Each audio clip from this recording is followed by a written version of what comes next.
వెలగపూడి సచివాలయంలో కేబినెట్ భేటీ కొనసాగుతోంది. సిట్ నివేదికపై మంత్రివర్గ సమావేశంలో చర్చిస్తున్నారు. దీనిపై ఎలా ముందుకు వెళ్ళాలి, అసలు సిట్ నివేదికలో చెప్పిందేమిటి, వైసీపీ చేస్తోన్న ప్రచారం ఏమిటి అనే దానిపై సీరియస్గా చర్చిస్తున్నట్టు తెలుస్తోంది.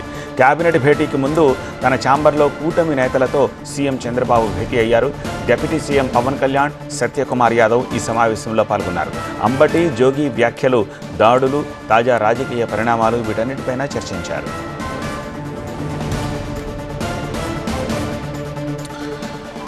దీనికి సంబంధించి మరింత సమాచారం మా ప్రతినిధి ఈశ్వర్ని అడిగి తెలుసుకుందాం. ఈశ్వర్, ఇవాళ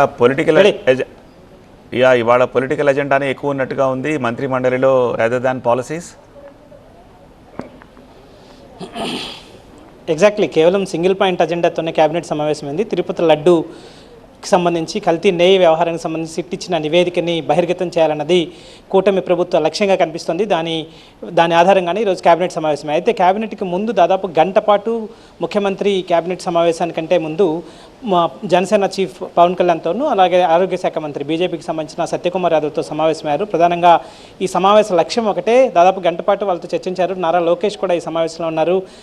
క్యాబినెట్లో డిస్కస్ చేసే ముందు రాష్ట్రంలో ఇటీవల జరిగిన పరిణామాలు, అలాగే దానికి ప్రభుత్వం ఎలా స్పందించాలి అని కూటమి పార్టీల నుంచి ఒక సహకారాన్ని, సలహాన్ని తీసుకునేందుకు ముఖ్యమంత్రి ఒక కోఆర్డినేషన్ మీటింగ్ని స్వయంగా ముఖ్యమంత్రి స్థాయిలో బాధ్యత తీసుకుని ఏర్పాటు చేశారని అనుకోవచ్చు. ఎందుకంటే ఇటీవల జరిగిన చర్యలు, రాష్ట్రంలో చోటు చేసుకున్న ఘటనలు ప్రభుత్వం ప్రతీకార చర్యగా భావిస్తోందా, ప్రతీకార చర్యలకు పాల్పడుతోందా అన్న ఒక రకమైన డిస్కషన్ ప్రజల్లో నడిచే అవకాశం ఉంది. కాబట్టి దానికి ప్రభుత్వ పరంగా తీసుకోవాల్సిన చర్యలు ఖచ్చితంగా తీసుకోవాల్సి ఉంటుంది. ఎందుకంటే పార్టీల పరంగా ఒక్కొక్క పార్టీకి ఒక్కొక్క అజెండా ఉండొచ్చు, లేకపోతే ఒక్కొక్క పార్టీ ఒక్కొక్క విధంగా ముందుకు వెళ్ళొచ్చు. కానీ ప్రభుత్వ పరంగా ఒకే నిర్ణయంతో ఉండాలి. కాబట్టి కేబినెట్ కంటే ముందు ముఖ్యమంత్రి ఆ నిర్ణయాన్ని తీసుకుని కేబినెట్కి వాళ్ళతో చర్చించారు. ప్రధానంగా ఈ చర్చలకు సంబంధించి చూస్తే, ఆ చర్చలకు సంబంధించిన వ్యవహారాలను చూస్తే ముఖ్యమంత్రి జరిగిన పరిణామాలని పవన్ కళ్యాణ్తో పాటు సత్యకుమార్కి వివరించారు. వాటికి సంబంధించి రాష్ట్రంలో ఎందుకు ఇట్లాంటి పరిణామాలు చోటు చేసుకున్నాయి, కల్తీ నెయ్యికి సంబంధించి గతంలో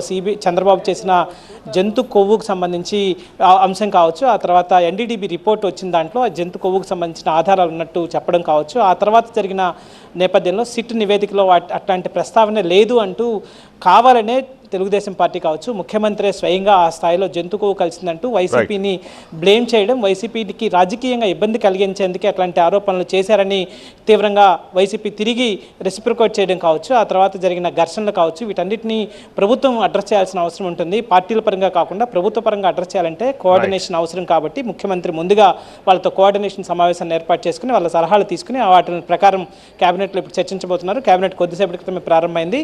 చాలా కీలకమైన అంశాలు బయటకు వచ్చే అవకాశం చాలా స్పష్టంగా కనిపిస్తుంది. Right, studio.